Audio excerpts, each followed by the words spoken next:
and welcome here to Talk FCB, and welcome back to the channel here, guys, to all of you this weekend, where unfortunately, well not unfortunately really, but I've had a few family commitments this weekend, so I've been trying to bring you the videos if and when I could. Well, I'm here right now, and I'm here after a massive win for Barca. I mean, the way they played against Real Betis today, the way that they've won, I think it's significant. You know, I think it's very, very encouraging, and I think what you really take away from this game is there's a lot that you can build from this, and the reason that I say that is not really because of the result. You know, it's not unusual that Barca win a game here, even away at Betis, who are difficult opponents. You know, coming into this game, they were just outside the top four. They've been one of the form teams this year in terms of not losing. You know, Betis have not lost a lot of games this season in all competitions, so I think Barca have done really, really well today, though. But what I would say is, it's about the setup.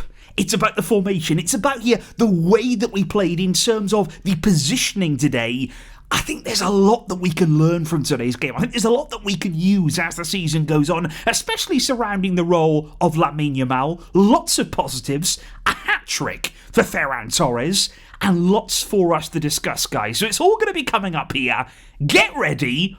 But what a great win! Because I do have to say, guys, first of all, can you applaud the bravery of Hansi Flick tonight? You know, can we actually say here that he went away to Real Betis, who are, like I say, one of the better teams in La Liga, make no mistake about that. Hansi Flick goes away to Betis and says, I'm going to try something new. I'm going to try something different. He leaves Rafinha on the bench. A little bit of a concern there, you know, in terms of fitness, in terms of that injury that he's just coming back from. So Hansi Flick didn't want to overwork him. Frankie de Jong was also on the bench. And Rooney Bardghji, who's barely played at Barca, you know, recently, he's hardly been in the team. He says, okay, start this game. And again, it's Hansi Flick. He is willing to do this. He has the bravery. He has belief in his ideas to just try things like this. And I think, again, we have to focus on, tonight, the positioning out there. Because I have been waiting, and not only me, we've all been waiting to see Lamine Yamal in this kind of role. You know, we know about his quality. We know how easily he can pick up the ball, how he can affect games, how he's got all of the quality in the world in every position. So that is why we've been saying, what would he be like in a central role? And especially tonight, you know, there's no Dani Olmo. Fermin Lopez, of course, he's only just coming back from injury.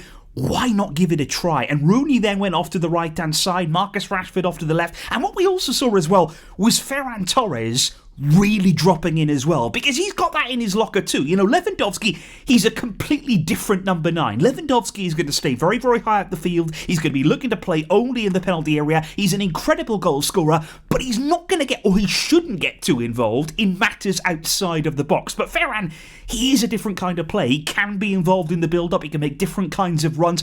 And I think what we saw right there tonight, especially there in the first half of this game, Betis didn't know what hit them. And this is what I mean when I say that Barca last season, they surprised teams. You know, they took teams by surprise with their tactics. Hansi Flick came in. Nobody expected the kind of impact that we saw from Flick.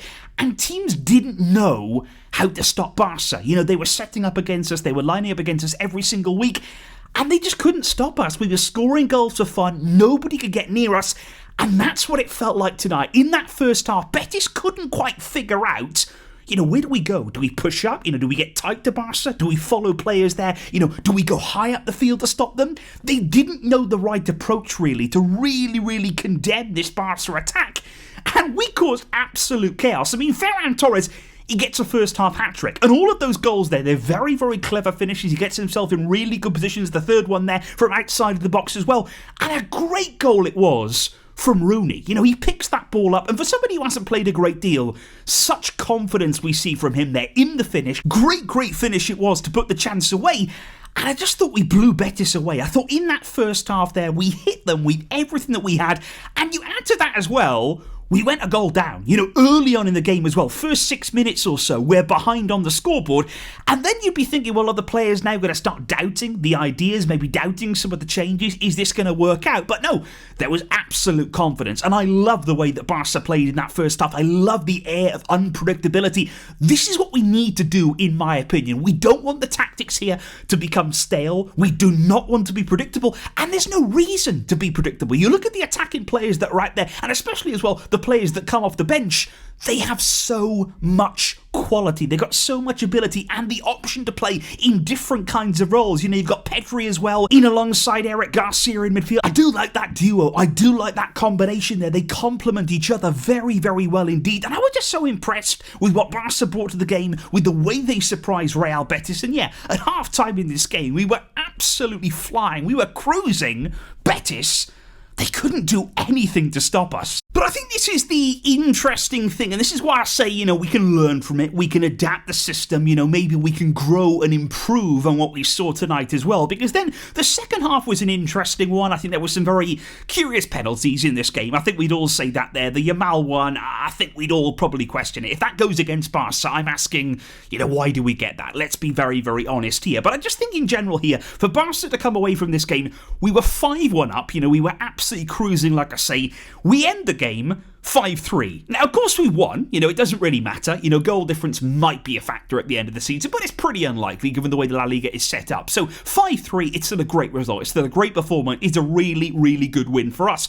But we do still concede goals. And the thing is, we are going to continue to concede goals. It's not news to anybody. All we've done today, and in similar games like this as well, all we've done is we've outscored the opposition. We have scored 5. You know, teams here, they're not going to score 5 goals to match us. They're not going to score 6 to eclipse us. At the end of the day, if you score 5 in a game, you're doing pretty well. You are going to come out on the winning side more often than not. And I think the real question here with this Barcelona team is, as we continue to go through the season, can we still score this amount of goals? Do we have the players in our team to hit 4, 5, 6 goals every single game? Now, in my opinion, it's possible. You know, we can do that. We do have very, very talented attacking players. We can score an abundance of goals. I think the main thing, when you look at the end of this game, when you look again at the sort of easy goals that we conceded, Betis aren't having to do a great deal, you know, to make their way through, to score goals. It wasn't exactly hard for them. Now, in the latter stages, for example, of the Champions League,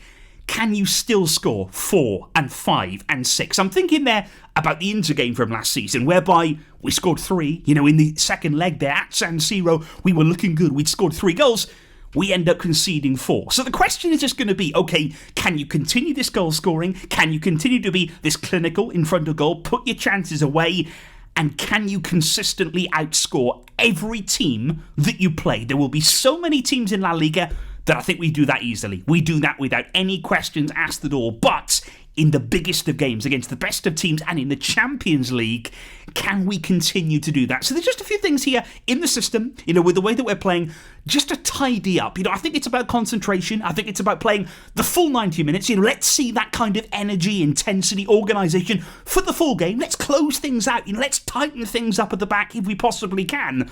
But there's a lot of good stuff tonight. There's a lot of really encouraging signs from Barca. I like the fact that Flick is trying new things, that he's looking to make things a little bit more unpredictable with the attacking players that we have. I think if you put Rafinha in this team, you know, from the start, it transforms it even more. So that's really exciting. You know, that's something I'd like to see with Rafinha on the left, Yamal in the 10. You know, let's see different kinds of profiles out there. So that's something certainly to bear in mind. But guys, what did you make of the game today? What did you make of that performance? And coming away from it now, what are your conclusions? What do we need to build towards looking at the games that we have to come? So please do let me know all of those thoughts down below. I'll be waiting to hear from you. And thank you indeed for all of your great support, for your patience here in the video coming to you. I'll try and upload as soon as I possibly can from here.